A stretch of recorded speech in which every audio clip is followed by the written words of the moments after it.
J'espère que vous allez bien. Bienvenue chez La Doua. It's about everything.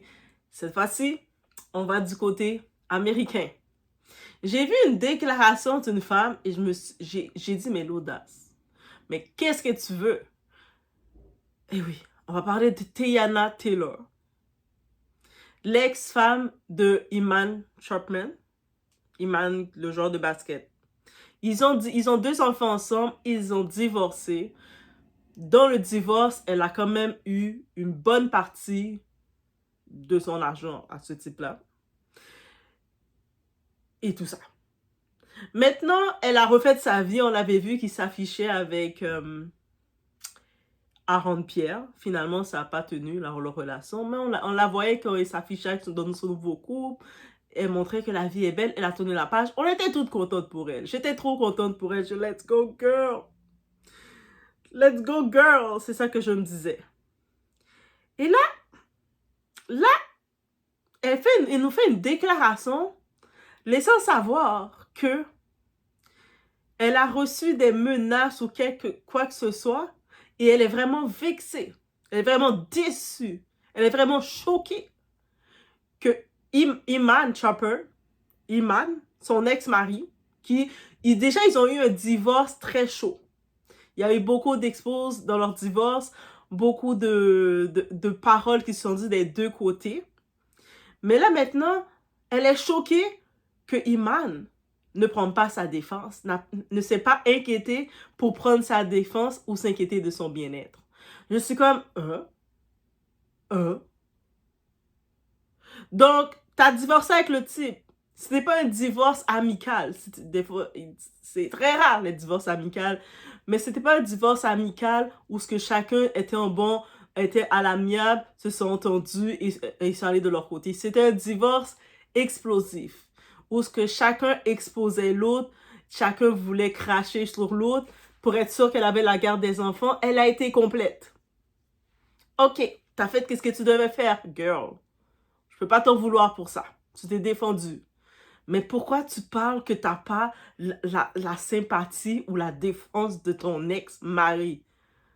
Oui, vous avez des enfants ensemble, mais il te doit rien.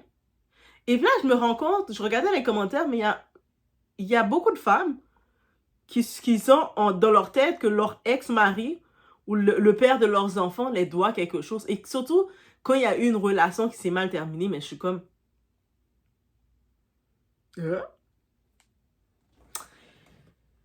On va regarder le tout ensemble, guys.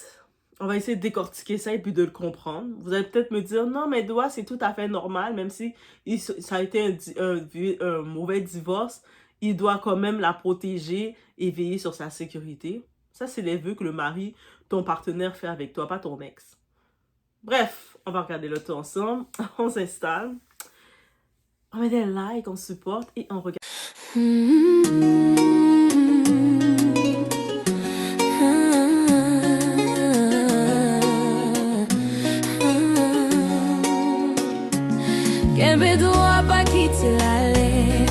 Moi, me faire démonter le dos en paix. D'accord, au revoir. Il y a une minorité d'hommes qui se lèveront quoi qu'il arrive, qui défendront la mère de leurs enfants, qui soutiendront quelqu'un qu'ils ont autrefois aimé, qui protégeront leur famille quoi qu'il arrive. Certains hommes protègent encore leur famille quoi qu'il arrive. Quand j'ai dit à Iman que j'avais peur, rien d'autre n'aurait dû compter. Pourquoi se disputer au téléphone? Je te dis, écoute, je ne suis pas en sécurité. Il menace de me descendre si je fais ça. Je ne me sens pas en sécurité. Et toi? Ouais, mais en 2023, hein?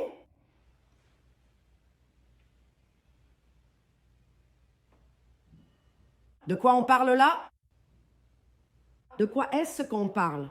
Je n'ai fait que le protéger tout du long. Même quand il a déposé la requête pour... En effet, dans tout ça, Internet est divisé. D'un côté, ceux qui estiment qu'un ex-mari devrait toujours être présent lorsqu'une ancienne épouse traverse une période difficile. Donc ça, c'est un côté, il y a du monde qui pense ça. Il y a de l'autre côté ceux qui répondent « Attendez une minute. C'est justement pour ça qu'on l'a divorcé. » Tu sais, T'as divorcé avec la personne, il n'y a plus de relation, il n'y a plus rien. C'est-à-dire que tu traverses quoi que ce soit, je te dois plus rien. La seule chose que je dois, la seule entente qu'on a, c'est les enfants qu'on a ensemble, s'il y a des enfants. Et c'est là que le débat devient intéressant. Parce qu'il y a une différence entre la coparentalité et les privilèges émotionnels du mariage. De recevoir, tu vis un moment difficile, de recevoir que ton partenaire te soutienne, il veut te réconforter, il veut te remonter. Ça devine quoi? Devinez quoi? Ça, c'est plus la coparentalité. Ça, c'est l'émotionnel, les privilèges émotionnels de ton partenaire. Il te le doit, ces privilèges émotionnels, quand il est avec toi. Beaucoup de gens semblent confondre les deux. Quand deux personnes divorcent, elles mettent fin à une relation. Elles ne mettent pas forcément fin au respect. Elles ne mettent pas forcément fin à la politesse. Elles ne mettent pas forcément fin à la coopération concernant les enfants. Mais elles mettent fin à une chose essentielle. L'obligation d'être le refuge émotionnel numéro 1 de l'autre. Donc, ça veut dire que vous n'êtes plus ensemble. La conversation, ça va rester bonjour, ça va? Oui, ah, ok, bonsoir, comment les enfants ont été? Les enfants ont bien été? Ouais, qu'est-ce qui s'est passé avec les enfants? Ah, ok, oui, oui. C'est quoi le plan qu'on peut faire pour les enfants? Oui, oui, oui. Ah, tu te sens pas bien? Regarde, t'as pas l'air d'aller en effet. Laisse-moi, je peux garder les enfants plus longtemps pour te laisser le temps de bien récupérer. C'est la seule chose émotionnelle qui peut faire à ton effet. Te décharger des enfants si ça ne va pas bien. Mais il te doit rien sinon. Et ça, c'est un fait. C'est peut-être dur à entendre, mais c'est la réalité. Tu ne peux pas réclamer l'indépendance complète d'une relation et exiger ensuite tous les avantages qui venaient avec cette relation. Ça ne marche pas comme ça. Je ne veux plus de la relation, on n'est plus ensemble, on est chacun libre et bien de notre côté, mais je réclame d'avoir ta protection. Comment il peut te protéger s'il n'a plus accès à toi? Et ça, c'est un fait qu'on doit réaliser, mesdames. Quand on est avec notre partenaire, je parle des bons partenaires, bien sûr, tu es avec ton bon partenaire, tu t'attends à ce que ton partenaire à la maison te protège. Pour qu'il puisse te protéger, il a accès à toi, vous vivez ensemble. Donc, ça veut dire ton partenaire va savoir, ok, ma chérie finit de travailler vers telle heure. Ouf, le soleil commence à se coucher, il commence à faire un petit peu plus sombre. Laisse-moi aller l'attendre dans le coin de la rue. Ou laisse-moi passer à ton travail. Et chérie, tu finis de travailler, laisse-moi passer t'accompagner. Le mari, c'est sûr, ou l'homme, le bon homme qui est dans la maison, il a cet instinct protecteur. Ça, c'est vous vivez ensemble. Mais là, si tu vis plus avec ton gars, vous êtes plus ensemble, vous êtes séparés. Il n'a plus aucune responsabilité de se dire, oh ben, elle finit de travailler à telle heure, laisse-moi aller voir si elle va bien. Non! Tu vas bien, tu vas pas bien, tu vas te débrouiller. C'est plus sa responsabilité, aussi simple que ça. Donc maintenant, le mariage ou la relation, une relation stable peut donner certains droits. Le divorce les retire. C'est tout à fait normal. Ça vient avec un paquet. Le paquet, il y avait des choses que tu aimais, il y a d'autres choses que tu n'aimais pas. C'est précisément ce qui distingue les deux. Imagine une entreprise. Tu démissionnes de l'entreprise, tu pars, tu signes tous les papiers de démission, puis 6 mois plus tard, tu appelles le directeur et alors, pourquoi tu me traites plus comme une employée? Pourquoi j'ai pas mes bénéfices? Pourquoi j'ai pas mes codes d'employé, mes rabais? Je pense que le directeur va te raccrocher ou va te bloquer. Parce que tu n'étais plus employé. Aussi simple que ça. Beaucoup de gens veulent la liberté du célibat avec la sécurité émotionnelle du mariage ou d'être dans une relation stable. Ils veulent tourner la page, mais garder la clé de l'ancienne maison dans leur poche. Ça ne fonctionne pas comme ça. Maintenant, soyons clairs. Un père doit s'occuper de ses enfants, toujours. Ça, c'est la règle. De la même façon qu'une mère. Un père doit être présent pour ses enfants, que ce soit ses filles, ses enfants. C'est toujours ça.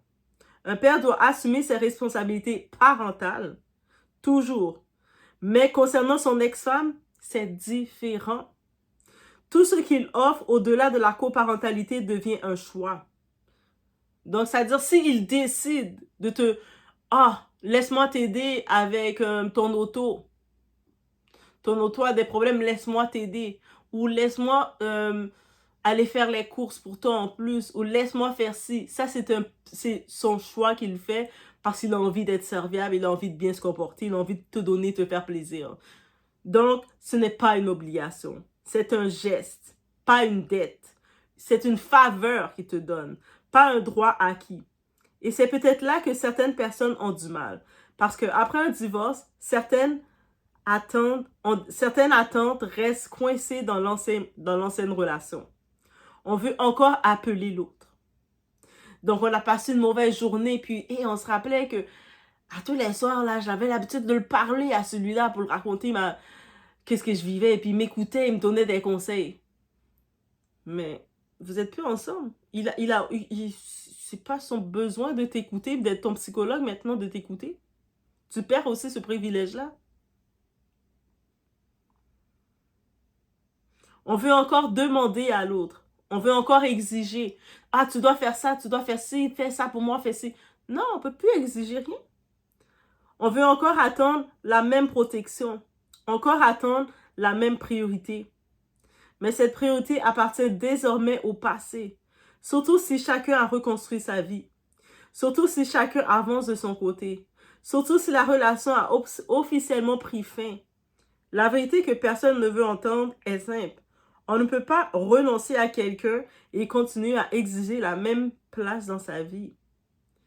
Le divorce ferme une porte, c'est clair. Il ne laisse pas toujours une fenêtre ouverte. Il y a des gens qui veulent, c'est fini, la relation est finie, c'est fini. Et parfois, la personne qu'on appelait autrefois au premier problème n'est plus celle qui répond parce qu'elle n'est plus censée le faire. Si elle décide encore de le faire, c'est parce qu'elle a envie. Aussi simple que ça. Mais est-ce qu'elle vous doit quelque chose? Non. Alors que quand tu es dans la relation, c'est ton partenaire, c'est différent.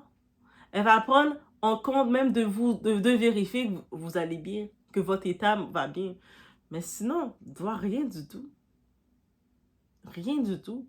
La même façon, on fait l'exemple quand le gars Offset, là, il s'était fait tirer dessus. Il a dit que Cardi B l'a appelé pour prendre de ses nouvelles, mais c'était son ex-femme.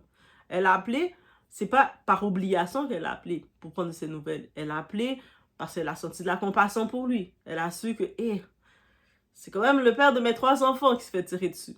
Par contre, elle n'est pas allée le voir à l'hôpital. Elle a donné un coup de fil.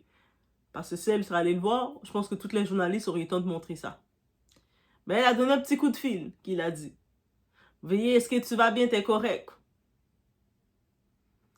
Ouais. Et c'est ça. Donc, c'est pas la même responsabilité que ça aurait été que si elle aurait été mariée avec lui.